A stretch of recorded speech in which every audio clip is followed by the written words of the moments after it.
After stalking my father's murderer for weeks and memorizing his usual routes and routines, I finally learned his name, Sam Ten Shanks Smith. Yeah, I was a bit confused about the nickname too at first.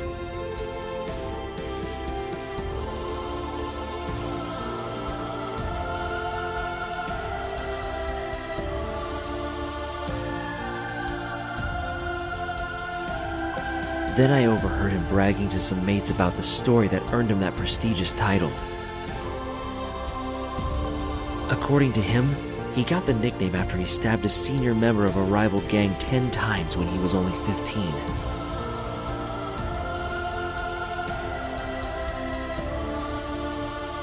A rival gang called the White Rabbits that no longer exists after the Bloody Bishops put an end to them once and for all.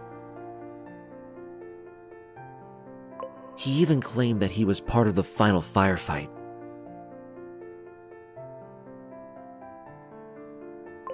I put 2 and 2 together, and my rage reached a boiling point.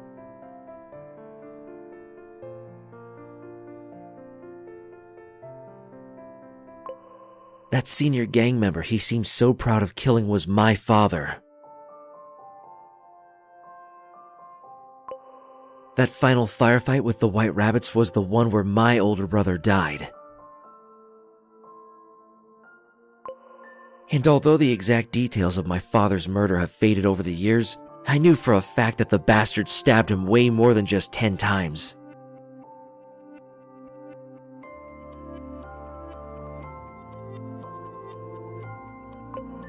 At the time, it felt to me like Ten Shanks reveled in killing members of my family.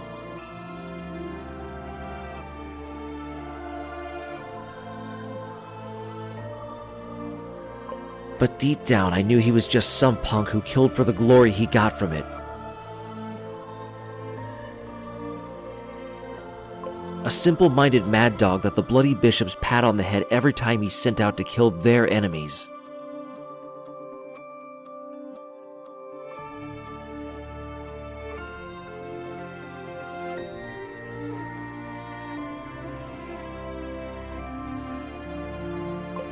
That didn't make me want to kill him any less, though.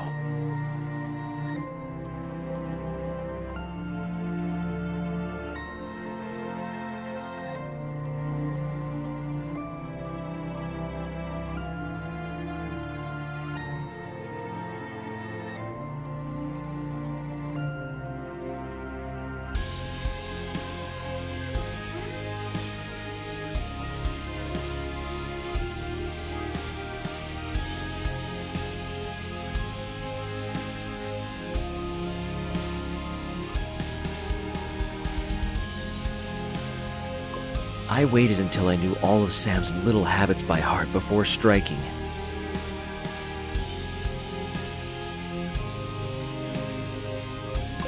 The reverence he showed when talking to senior gang members in contrast to his flippant tone with his parents.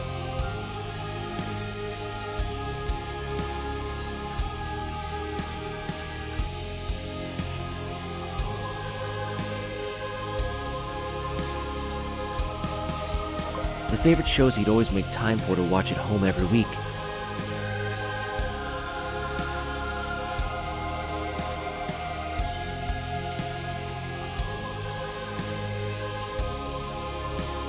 His favorite food, the paths he took, and the friends he met. I learned it all, hoping that any information at all would help give me an edge to my quarry. In truth, I think I may have been putting it off for as long as possible out of fear.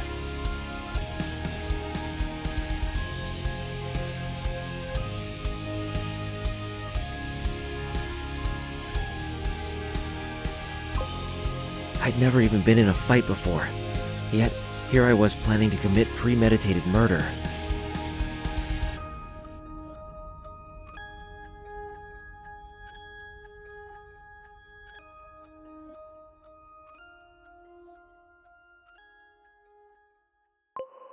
However, my hesitation was not out of pity for my intended victim.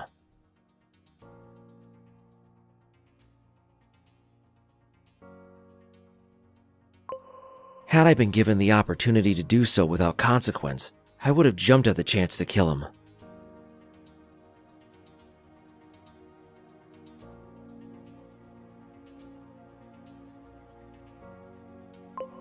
But if I were to be caught after killing him, or even worse, be seen by his fellow gang members in the middle of attacking him, my little sister would be left alone with no one to take care of her.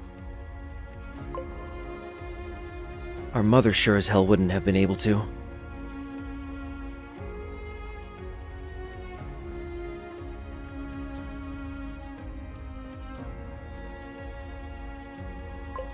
She barely made time away from work to sleep, much less care for her children.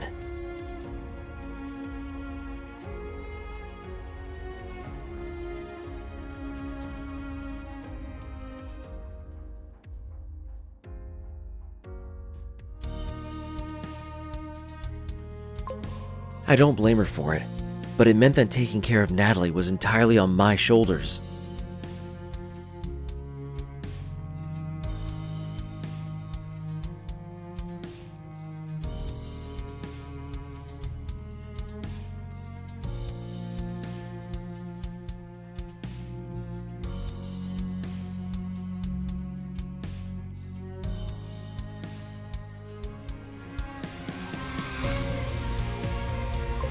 If I were to kill Sam Tenshank Smith, I would have to do so in a way that would let me get away scot-free, to see my sister grow up with the kind of childhood she deserved.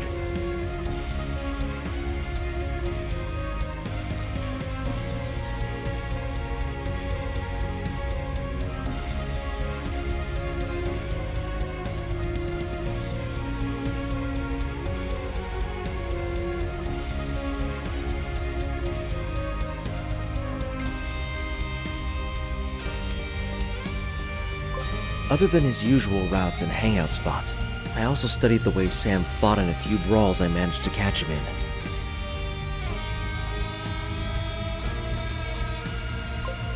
I'm no martial arts expert, but even I could tell that he wasn't a trained fighter.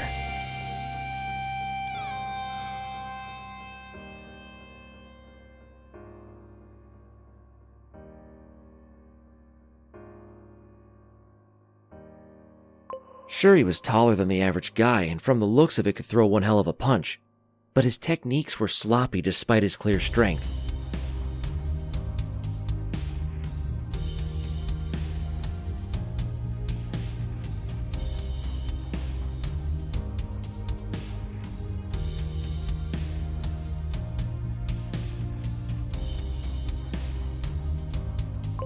It was like seeing a spiked ball and chain being flailed around.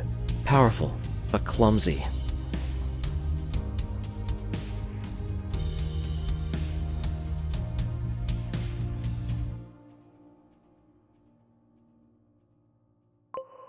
He always starts fights with a right hook that he puts all of his strength in, presumably in hopes of finishing the fight in a single punch.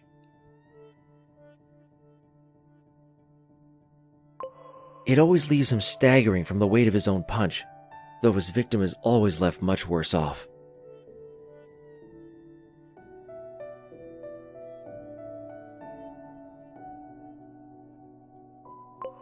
Nine times out of 10, if he misses his punch, then the person he's fighting has a chance to counterattack with a punch or a kick of their own.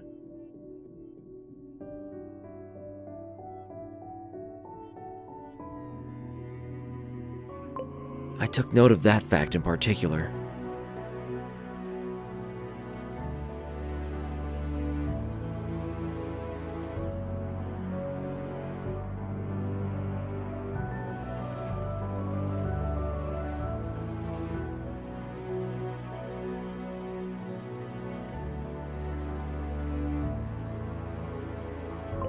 I'm no fighter. I'm probably the furthest thing from someone you'd think would pick a fight with a known gang member.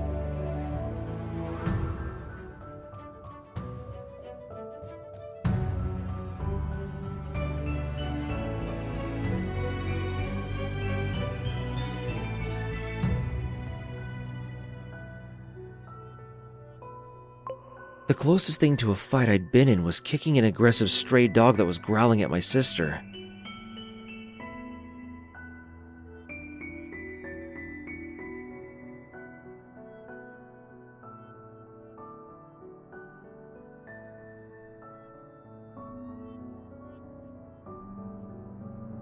But in this case, I wasn't looking for a fight with Sam.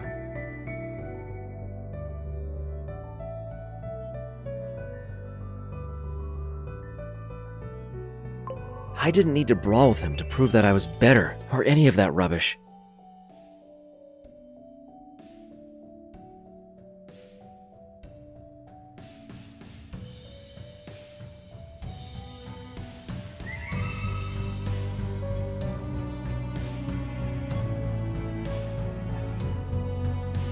I just needed to kill him.